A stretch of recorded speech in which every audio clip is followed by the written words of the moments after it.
¿Qué tal amigos? ¿Cómo están? Bienvenidos a una nueva edición de su programa Sin Anestesia por el diario Expreso. Hoy cumplimos 63 años de fundación y de acá quiero saludar a toda la plana periodística, a todos los miembros de este importante diario y como siempre luchando por la independencia y la libertad de expresión. Este programa va a tratar acerca del cerco criminal que le tendieron al expresidente Alan García, incluso el colaborador eficaz Jaime Villanueva, ex asesor de Patricia Benavides, reveló que Gorriti, tras la lamentable muerte del expresidente, celebró con una botella de vino y exclamó: ganamos. ¿Habrá ganado? ¿Habrá perdido? Vamos a ver qué nos dice Renzo Ibáñez, politólogo y militante aprista, a quien hemos convocado para una entrevista. Renzo, muchas gracias por la entrevista. Hola Aarón y felicidades en principio al Diario Expreso por estos 63 años de historia en la vida íntima de la nación, ¿no? Y por supuesto en la vida política también. Así que un abrazo para ti también y todo el equipo. Muchas gracias. Comenzamos con que nos compete. Jaime Villanueva reveló que, bueno, confirmó prácticamente, porque ya lo había dicho ante la fiscalía, pero primera vez que tenemos el testimonio de su boca.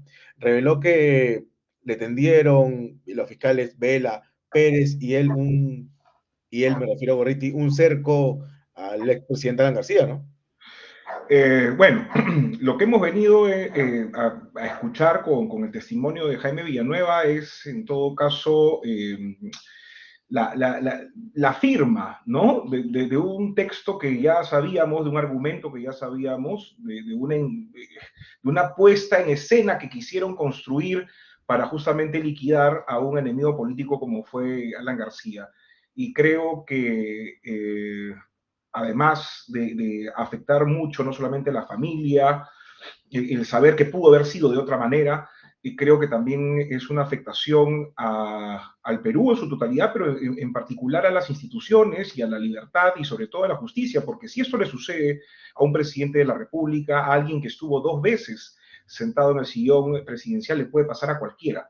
Por lo cual, la defensa de Alan García y la investigación hasta el último implica la defensa también del ciudadano de a pie, del peruano que necesita y al que se le corresponde y se le debe respeto, pero sobre todo una justicia limpia y que llegue no solamente oportunamente, sino además que se haga con transparencia, como no Claro, se ha hecho hasta ahora. es importante describir el cerco. Alan García viene de Madrid a comparecer ante la fiscalía, precisamente ante Domingo Pérez, Uh y -huh. en paralelo, IDL publica una información acerca de una conferencia que le había... Acerca de una noticia o de bueno, de una supuesta delación en medio de, no contra Alan García Pero directamente, era una conferencia de $100,000 pero que no tenía nada delictivo. así es, pero que además esto estaba en portugués, por lo cual debía hacerse todo esto, según el conducto regular, bajo los traductores oficiales y correspondientes dentro de los peritos que estarían en las instancias fiscales. Pero esto no sucedió así, por lo cual este material fue filtrado hacia IDL, IDL lo hace el Pégale, tratamiento se lo correspondiente. filtra. Así es, así es. Y de ahí sacan un texto que es entendible en castellano, por lo cual suspenden esta diligencia y de ahí viene el impedimento de salida. Claro, claro, ahí se llevó a cabo el cerco definitivamente, porque Pérez, como tú señalas, toma esa información para pedir el impedimento de salida del país, y ya Alan se queda, ya sabemos. No es casualidad, no es casualidad, porque además él dice va a salir una noticia en breve, ¿no? O sea, ni siquiera la noticia había salido, sino que estaba ya eso cocinándose y eso implicaba una íntima coordinación y sobre todo que no venía de ese minuto en particular, sino como ya hemos escuchado, venía con una serie de elementos que hemos ido escuchando que parecen bastante lógicos. Por supuesto, me adhiero a las palabras de Ricardo Pinedo el día de ayer en Willax, con Milagros Leiva, donde dice que efectivamente todas estas declaraciones tienen que corroborarse, pero me parece que hay 37 o 38 tomos de corroboraciones, pero lamentablemente no existen en este momento los procesos correspondientes. Y eso, por supuesto, genera bastante preocupación, no solamente a quienes apreciamos a Alan García, sino a quienes queremos, para quienes queremos una justicia de verdad, ¿no? Y además porque esta información? Se trató de una conferencia cuyo monto recibido, si bien es cierto, por Odebrecht y por otras empresas, fue bancarizado, ¿no? Era 100 mil Así es. dólares. Y se pagaron los $30.000 correspondientes a los impuestos que, ¿Cuánto fue impuestos? más o menos 30.000, si no me equivoco. Claro, y se trató de una 30%. conferencia, digamos, a una Confiep brasileña, no fue. Y es en donde habían más actores y no solamente estaba Odebrecht, ¿no? A Odebrecht le correspondió pagar porque fue el ente el que invitó en ese momento, pero como se habían pasado un tiempo, ellos quisieron adelantar y es ahí donde sale el tema de la caja 2. Pero todavía no, ni siquiera se ha comprobado de que todo lo que se ha pagado con la caja 2 tiene que ver con temas delictuales. Y además el tema de la conferencia es una de una serie de conferencias que el presidente Alan García había hecho no solamente en Brasil, sino en otros países. Por lo cual, cogerlo por eso, pues resulta impropio y hasta ilógico, ¿no? O en todo caso, forzado. Lo que da cuenta que Alan García era un enemigo político aparentemente terrible para no solamente los fiscales, sino además quienes los titiriteaban, como fue el caso Claro. de Gorriti, ¿no? Acá tenemos la fecha exacta, eso es lo bueno en el internet, que podemos, que todo queda, Exactamente. que todo hay huella, ¿no? 18 de noviembre, el título de la nota, Alan García y la caja 2, Así es, así es, así es, así es, así es. Y escrita eso por Gustavo Gorriti y Romina Mela, que tenía una oficina en el despacho de. era una suerte, claro, era la representante de la franquicia, ¿no? Dentro de la fiscalía, una suerte de sucursal de IDL, estaba instalada en el corazón de la fiscalía y en particular quienes llevaban el proceso Lavajato, por lo cual el enorme poder que tenía Gustavo Gorriti era, digamos, evidente a la luz del tiempo, por supuesto, ¿no? Aunque en ese momento algunos intuíamos, yo me acuerdo que el año 2018 o de 2019, dijimos, todos los apristas que íbamos a medios de comunicación, que el verdadero fiscal de la nación era Gustavo Gorriti, y fíjate tú que no nos hemos equivocado. A ver, tras la muerte del expresidente Jaime Villanueva, relató que le dijo, ganamos y celebraron con una botella de vino. ¿Por qué ganaron? Para ellos, la muerte de Alan García fue un triunfo, entonces. Yo creo que lo quisieron ver así, ¿no? No sé si realmente a ver, buscaron anularlo, buscaron matarlo de manera moral, ¿no? Es decir, de manera espiritual, quisieron verlo humillado. Muchas veces, incluso para los más crueles, la muerte no es suficiente, ¿no? A veces hay que, para los psicópatas, para todos estos Torturarte, enfermos, ¿no? Torturar. hay que torturar, hay que destruir moralmente, y era lo que buscaron con Alan García. Lo que no se esperaron era que el desenlace iba a ser así de fatal, así de rotundo, y finalmente una acción o un gesto político por parte de Alan García. Entonces, claro, cuando ellos dicen lo matamos, ganamos, yo siento que es una suerte de justificación psicológica frente a la derrota que en el fondo sintieron No respecto a la. ganaron, entonces. No, no, no, de ninguna manera. No, no, yo creo que no. Yo creo que más bien se han quedado con la herida en el ojo, así como se han quedado todos los troles que odian a Lapra y odian a Alan García y que hubieran preferido tener la foto de Alan García esposado, sacado con la DIVIAC y puesto a disposición del orden, entre comillas, ¿no? Claro. Sí, porque al final, ¿cuál es el legado que deja? Mucha gente lo extraña porque dejó un país boyante, creciendo al 7%, ¿no? En su Con segundo una gobierno, digo, porque no hay que negar que primero fue pésimo, un desastre. Sí, sí, sí, fue un gobierno complicado en uno de los peores momentos de la historia del Perú también, pero bueno, después de eso podríamos discutir, pero el segundo gobierno evidentemente fue, si no me equivoco, el mejor gobierno de la historia del Perú, porque además se hicieron grandes transformaciones y se superó, por ejemplo, la pobreza sin necesidad de una dictadura, todo en medio de una democracia que respetó la libertad de expresión, la separación de poderes, las libertades en general.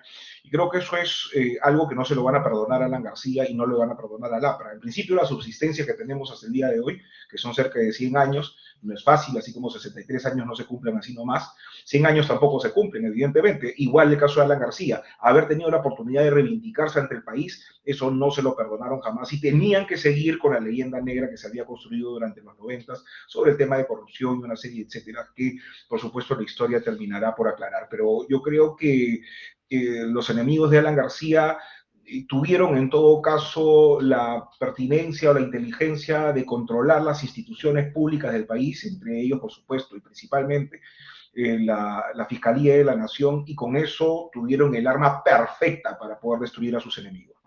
Claro, la fiscalía, en efecto, Pretender destruirlos. la fiscalía abrió una investigación por este caso y otros casos a Vela, Pérez y Gorriti, pero aún no vemos novedades, ¿no?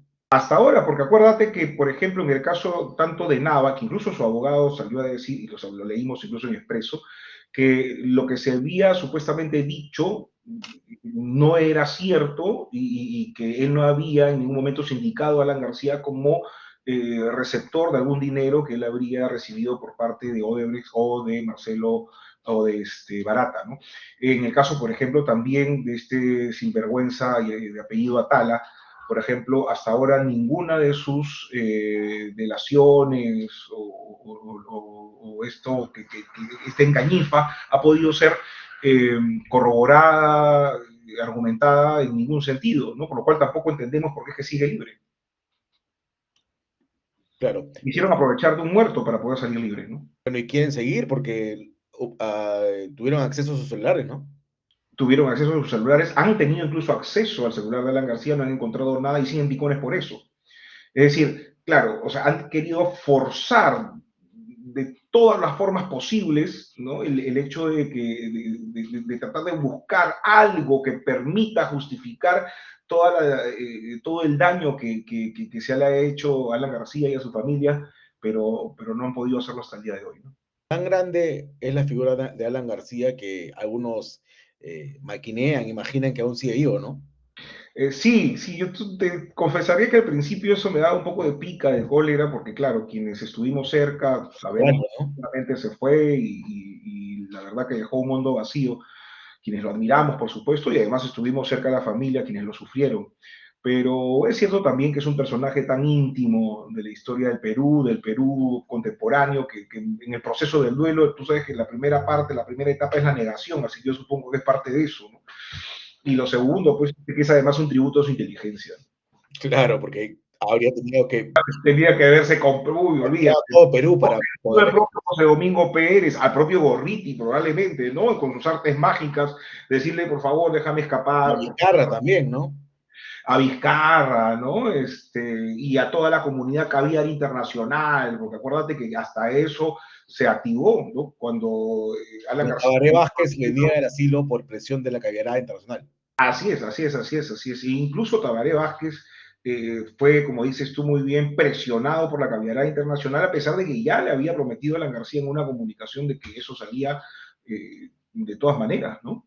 El Porque enemigo, él era muy consciente de lo que estaba sucediendo. el enemigo número uno de Alan García en este momento vivo, Pedro Cateriano. No sé, Pedro Cateriano creo que es un hombre, es un inmaduro, ¿no? Un señor que no ha sabido procesar sus odios y probablemente le sirva la caviarada porque a veces es un poco pero creo que es muy infantil como para ponerlo como enemigo número uno. Me parece que es un poco más drástico que el señor Gorriti, que además más daño ha hecho, ¿no? Porque, bueno, el señor Cateriano, me parece que sí, no llega a tener por lo menos esa cosa maquiavélica que sí ha tenido Gorriti y que además lo pudo ejecutar, ¿no? Mientras que el otro señor solamente hablaba y hablaba, ¿no? Claro, pero ¿cómo va a pasar la historia de Gorriti? Yo creo que no va a pasar a la historia, o si va a pasar a la historia va a pasar pues como una noticia de periódico y de ayer. Es decir, al final de lo que nos estamos dando cuenta es que la lucha contra la corrupción era finalmente la destrucción de los enemigos políticos de Gorriti, por lo cual quien al final ha destruido la institucionalidad del país ha sido este sujeto, ¿no? Claro, ¿cómo puede ser? No puede aparecer, por lo menos, ¿no? En la historia ni formal ni informal del Perú, así que en todo caso, si se recogerá algo del señor, será justamente para que en buena cuenta se le rinda o se le pida, ¿no? Las cuentas correspondientes, pero de ninguna forma positiva. Claro, y es lamentable, ¿no? Terrible que haya conseguido un poder omnímodo en la fiscalía a tal punto de manejar el caso Cócteles, por ejemplo, ¿no? Sí, que además es una cosa, a ver, que yo no entiendo muy bien. Por supuesto, por obvias razones, yo no soy fujimorista, pero, a ver, entiendo que fue una falta, si no administrativa, en todo caso, una situación que no era el delito por el cual ahora se le está procesando cuando sucedió el tema de los cócteles. Claro. Ese es un, a ver, yo no soy abogado tampoco, pero entiendo que eso es un sentido contrajurídico absolutamente, ¿no? Y Y no además, debería ni siquiera haber llegado ni a un día de haberse procesado esa ni situación. siquiera Keiko fue presidenta, ¿no? O sea, además que no fue presidenta, además que en ese momento, o sea, cualquier tipo de apoyo financiero no estaba dentro de la ley como prohibido. Entonces, se ocultó, sí, una falta de transparencia, sí, Falta administrativa, puede falta ser. administrativa, cosas que pueden ir, pueden decantarse por otros, por otros lados, pero así como se ha hecho de esa manera, con la apoteosis con la que se ha tratado el tema, con los bombos y platillos y sobre todo la destrucción que eso ha significado para la propia candidata, para su familia, me parece que eso no corresponde y eso tiene un sentido no solamente profundamente inhumano, sino también antipatriótico, porque también va en contra de las instituciones. Entonces, pero sorprende, por ejemplo, el poder que tiene la caviarada, el poder que tiene Gustavo Gorriti, que ni siquiera eso que es de sentido común, ¿no? Ha podido ser corregido y sigue esto para adelante y además una gente que no tiene nada que ver, el señor Briceño, en fin, ¿no? Una serie de personajes que no deberían estar encausados, han terminado encausados por las puras. Es Y además decir, están llamando a no sé cuántos testigos, 900 testigos, es una cosa siempre testigos. que simplemente lo hacen para poder evitar que un sector político del país llegue al poder, ¿no? En este caso el Fujimori. Claro, consiguió que Keiko Fujimori vaya presa en prisión preventiva. Querían lo mismo para Alan, entonces. Quería lo mismo para Alan. Claro, la diferencia es que Keiko Fujimori no fue 2 veces presidente de la República y tampoco, bueno, Alan García era Alan García, ¿no? Claro, no iba a permitir jamás que lo... Nunca, nunca. Quienes los conocimos, quienes pudieron de alguna u otra manera entenderlo en algo, sabía que Alan García no hablaba por su individualidad, ¿no? Él hablaba siempre un poco en función a su propia historia personal, pero lo que él llamaba sus metamemorias y a ese peso histórico que él sentía por haber sido 2 veces presidente de la República, hijo de un preso político y por además ser un aprista a carta cabal.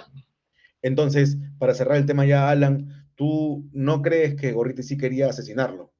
Yo creo que no, lo que quería asesinarlo era asesinarlo, quería asesinarlo, pero moralmente, ¿no? Quería destruirlo, Ahora a quería veces, ¿no? torturarlo, ¿no? Pero no se imaginó que, claro, evidentemente las circunstancias lo orillaron a Alan García al suicidio, pero creo que ellos no se imaginaron que Alan García iba a tomar esa fatal, pero al final política decisión.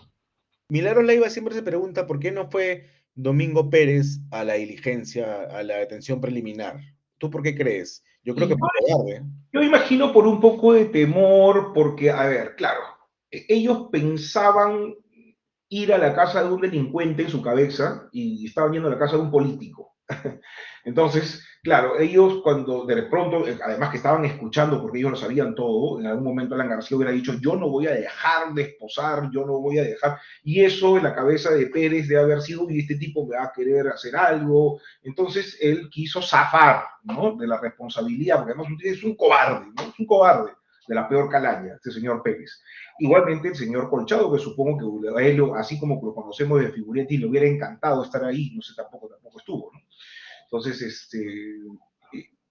fue, creo que la cobardía de no querer asumir una situación eh, complicada, en donde él se sentía que podía en todo caso ser dañado, salir dañado, y en segundo lugar porque en el fondo sabrían que era una cosa muy forzada, ¿no? Y participar de una situación así podría también haber sido un problema para ellos en el futuro. No, no querían de repente estar en la foto, ¿no? Claro, y también otro hecho lamentable fue el tuit de De eh, Rosa María Palacio. Palacio, ¿no? Alan García detenido preliminarmente, solamente quería ver cómo se ve, ¿no? Quería ver cómo se ve. Sí, sí, sí, además guachafa, pero ¿sabes qué? Ellos iban por todo, ¿no? O sea, yo me acuerdo que Rosa María Palacios defendía a Nadine respecto de las prisiones preventivas y todo esto, porque decía que era totalmente innecesario y qué sé yo, pero en el caso de Alan García, mira cómo lo celebraba, ¿no? Yo solamente quería ver el tweet, a ver cómo se veía. Para que veas con qué tipo de gente estamos discutiendo la política nacional, ¿no? Complicado, ¿no? Porque aunque al menos los comunistas sabemos que te van a acribillar, que sabemos lo que quieren. Claro, ya sabes que su odio es permanente, intensivo, pero en este caso son como culebras, ¿no? Que Claro. van así sigilosamente y no sabes en qué momento van a picar. Vamos a Sí, ver. quería, ahora que hablamos hace un momento hablamos de Keiko Fujimori, ella ha anunciado una candidatura de consenso para el 2026. ¿Ustedes van a correr solos? Bueno, en principio sí, todo eso lo tendrá que ver el partido en sus máximas instancias. Hay, por supuesto, un congreso partidario que debería estar pendiente y, bueno, todas las instancias que corresponden a las decisiones institucionales, pero yo creo que es mucho más cómodo para el partido salir con nuestras banderas, habida cuenta además que hemos estado, por culpa del señor Salas Arenas y del sistema electoral, que no ha sabido respetar el derecho restricto y más alto de participación política. Al no haber hecho eso con nosotros en el 2021, no hemos participado de este proceso político, así que creo que no tenemos por qué compartir además responsabilidades con otras fuerzas políticas que sí tienen algo que ver en este asunto, ¿no?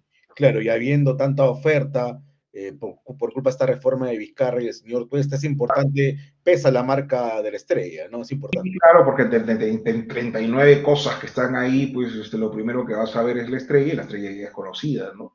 Pero ¿quién va a liderar la plancha presidencial? Ustedes ya tienen precandidatos. Por ejemplo, Hernán Garrido Leca él dijo que era candidato presidencial, ¿no? Hernán es uno de los precandidatos, creo que Jorge del Castillo también, pero hay bastantes líderes que pueden estar a la altura de las circunstancias, la propia Carla García, y en fin, una serie de compañeros que creo que podrían dar la talla para poder asumir una candidatura de APRA que tiene, como te vuelvo a repetir, eh, que levantar las banderas de siempre, pero sobre todo de su defensa institucional, que es finalmente la defensa de los ciudadanos, ¿no? ¿Y cuál es tu gusto? ¿Te gustaría una plancha Carla, Hernán y del Castillo, por ejemplo? No estaría mal, no estaría mal. Yo creo que Carla tiene toda no solamente la potencialidad, sino la potencia para poder dar mensajes claros. Ella es aprista, es hija de aprista, y creo que hay un elemento místico muy interesante. Además tiene un carisma que muy pocos tienen, y creo que eso va a ser un tema importante, ¿no? En términos de que esta elección va a ser muy polarizada, ¿no? Donde el grito va a ser el lenguaje común, y en medio del insulto es justamente el carisma que se abre paso. Y Ella creo, podría liderar, podría ser tranquilamente la candidata presidencial del APRA. yo creo que sin ninguna duda y con toda tranquilidad, ¿no? Además, ella quiere forjarse una carrera política, pero eso va a depender, por supuesto, tanto de ella como de las instituciones o de la institucionalidad partidaria. Yo estoy seguro, si ella se decide, todos estaremos ahí. Ella quiere, ¿tú crees que el partido también lo quiera? Si ella quiere postular a Y presidente, claro, ahora acuérdate que es un partido político, ¿no? Por supuesto que pero lo uno siente la pero está temperatura, bien, ¿no? Es parte del tema, ¿no? sí, pero la Además, temperatura, además, a nadie se le tiene por qué regalar candidaturas, uno las tiene que luchar. sí, Y pero justamente si puedes luchar y puedes además superar ese hobbies, esos obstáculos, es porque puedes además gobernar un país, ¿no? ustedes sí, las elecciones internas es un militante, un voto, ¿no? Eh, Están evaluándose eso, yo ojalá que sea así, ojalá que sea así, ¿no? Esperemos que la democracia interna se abra paso. También hay otras opciones que se ha puesto en la ley, ¿no? Como Delegados. claro, el tema de los delegados, y bueno, en fin, eso sería un poco más complicado, pero ojalá. Igual sea cual sea, los apristas vamos a estar ahí bien cuadrados con su candidato o candidata. Y tú vas a postular a la Cámara de Diputados. Sí, sí, sí, sí, con toda seguridad. Ahí Bueno, estamos. sí, ahí está digamos, ahí está el debate, ¿no? El debate, las comisiones investigadoras, pero sobre todo la posibilidad de poder defender a los más pobres, ¿no? En un momento donde la gente comienza a discutir nada, ¿no? Estamos viendo, por ejemplo, ahora, claro, entiendo que hay mucha preocupación, por ejemplo, con el tema del paro, que de repente hay sectores radicales que quieren entrar en para paralizar el país, pero es cierto también que la discusión y el paro en sí mismo ha despertado una preocupación ciudadana que está ahí, ¿no? Que es además la inseguridad y que está tocando las puertas de todos los ciudadanos, desde el más pobre hasta el más rico. Entonces, la extorsión, el sicariato, es algo que es real y tenés un gobierno que es absolutamente incompetente, pero además absolutamente insensible. Esta cosa que hemos visto con Dina Boluarte, por ejemplo, en esta conferencia de prensa es realmente catastrófico, penoso, ¿no? Pero una señora que no está en contacto con la realidad, Y que miente, ¿no? y que miente, y que además cree que la gente no sabe que miente, ¿no? Es decir, además tiene la frescura de criticar a los periodistas con quienes recién se está encontrando después de tantísimos días, A de 100 días, ¿no? pero claro, y además no entender que las cosas por las cuales se les está preguntando es un clamor no solamente del periodismo, sino además un clamor popular. Es decir, la señora ha tenido una íntima relación con el señor Cerrón y han habido cosas que ¿Y no qué es hacía el COF? ¿Qué hacía ella en Mykonos, no? claro, que tiene que ver ella. Y él dice yo, eso en el ámbito privado, señora, no. En este caso, más aún, no es tan privado, porque estamos hablando de un caso que podría llevarla incluso a la cárcel. Entonces, ¿por qué es que no es lo suficientemente abierta y sobre todo sincera con la población, que es lo que corresponde a una presidenta de la República? Porque si fuera ámbito privado, entonces no existiría caso Zarratea, ¿no? No existiría caso Serratea, igual creo que la señora también pretendió despachar en su casa hasta que le dijeron, señora, por favor, vaya a Palacio de Gobierno. Pero ¿qué Eh, hacemos? Vacarla, ya no hay tiempo, ¿no? Yo creo que, a ver, la solución no es vacarla, pero sí poner las cosas en su real dimensión. Si vamos a criticar, hay que criticarla bien, Control político del Congreso. por supuesto. No solamente del Congreso, sino también de los ciudadanos que lo han empezado a hacer a través de estos paros. Entonces, yo no deslegitimaría estos paros. Creo que son espacios que la ciudadanía ha buscado, ha encontrado frente a un Congreso que no está representándolos, que un Congreso que debería ser un poco más confrontacional con el Poder Ejecutivo, que no significa necesariamente llevar la cosa al extremo, ¿no? Y pedir peticiones de vacancia y etcétera, pero sí hacer un control político contundente que pueda dar la sensación Un de que mensaje que están haciendo algo, ¿no? al Una gobierno a hacer censura al ministro del Interior, por ejemplo.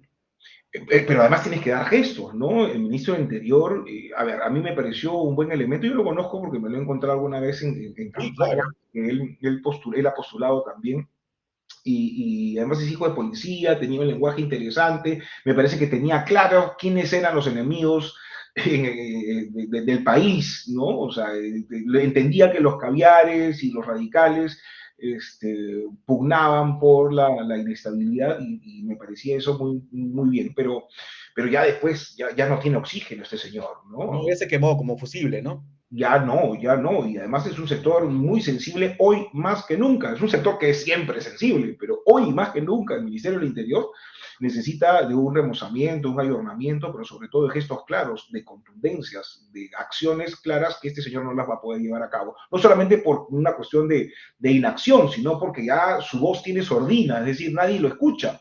Tú ves a un señor que está simplemente moviendo la jeta, y nada más. Entonces ya no, lamentablemente no está sirviendo. Y por el otro lado, otro señor que está totalmente dentro de la misma burbuja de Dina Boluarte es Adrián. Eh, sí, sí, sí, totalmente, totalmente. El tipo está, y además se toma a pecho absolutamente todo, ¿no? Es un tipo que no, a pesar de los años en política, parece que siente que sus indignaciones son suficientes para poder superar los escollos políticos. No, señor, no tiene por qué ser tan malcriado. Y además nada es personal, esto es política. Y lo que importa en este momento es salvaguardar los intereses más importantes de los ciudadanos, sobre todo los que menos tienen, y no lo va a poder hacer de esta manera, ¿no? O sea, el señor hasta ahora no nos ha dado un plan de contingencia, nos habla de maravillas de lo que está sucediendo con sus estados de emergencia, igual el señor Santibáñez que nos dice que, claro, como nosotros estamos, como los países como Colombia, como Chile, tienen más muertos que nosotros, entonces nosotros deberíamos darnos por bien servidos. Esa es una cosa Gracias, de gracias. tontos, de locos, ¿no? Eso no se le ocurriría a nadie con dos dedos de frente decirlo y sobre todo de esa manera y con esa actitud, con lo cual se está ganando lamentablemente el desprecio y el repudio de la No, gente. sí tiene que haber un cambio total de gabinete, ¿no? Y esperemos Y, que la y, presidenta lo haga, ¿no? y si el gobierno no se da cuenta de eso, el Congreso debería ayudar para que justamente eso se dé, ¿no? Yo creo que ya es hora de que no solamente se interpele, sino además se censure. Y además el otro año ya no pueden cerrar el Congreso, así que Sí, sí, sí, sí, y además, ¿con qué popularidad lo podría hacer Dina Boluarte? De ninguna manera, ¿no? Si alguien puede cerrar el Congreso, sería un agente externo al gobierno. En todo caso, alguien que pretenda hacer un golpe de Estado. muchas gracias por la Hay que entrevista, muchas gracias por la entrevista, Renzo, pero espero tenerte pronto en Sin Anestesia. Muchas No, gracias. muchas gracias a ti, Aarón, y un abrazo a todos los amigos de Expreso por su aniversario. Nos vemos, chao, chao. Chao. Ok, amigos, esta fue la edición del jueves de Sin Anestesia y ya sabe, Gorriti va a ser una pie de página, ¿no? En el libro de la historia, mientras que Alan García va a quedar como un gobernante que se reivindicó y que dejó un país mejor que el que recibió, con la economía creciendo al 7%. Ojo, con lo que pudo reducir la pobreza. Muchas gracias, nos vemos mañana. Chao, chao.